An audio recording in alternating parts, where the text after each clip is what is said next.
Viewers, welcome to my page. আমি Niha teaching থেকে নিহা চলে এসেছি। কেমন আছো তোমরা সবাই? আজকে অ্যাডভার্ব অফ ফ্রিকোয়েন্সি নিয়ে আসলাম। তো যে অ্যাডভার্ব কোনো কিছু কতবার বা কত সময় পর পর হয় তা বোঝায়, তাকে অ্যাডভার্ব অফ ফ্রিকোয়েন্সি বলে। যেমন কতবার বা কত সময় পর পর হয় সেটা যদি বুঝিয়ে থাকে তাহলে সেটাকে অ্যাডভার্ব অফ ফ্রিকোয়েন্সি বলে। যেমন দেখো, weekly, twice, never, always, generally, usually, nearly, again, ever, hardly. এই প্রত্যেকটারই অর্থ আমাদের জানা। তাহলে ইত্যাদি কিছু বহুল ব্যবহৃত অ্যাডভার্ব অফ ফ্রিকোয়েন্সি। যেমন example, I have never been to that place.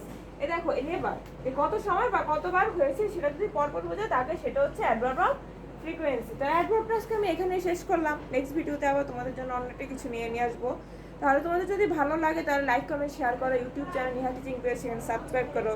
Niha teaching পেজকে follow দাও। তোমরা জানাও কেমন লাগলো আমার পড়াশোনা, তোমাদের কেমন লাগে। তাহলে নেক্সট ভিডিওতে আবার তোমাদের সাথে দেখা হবে। টাটা, ভালো থেকো।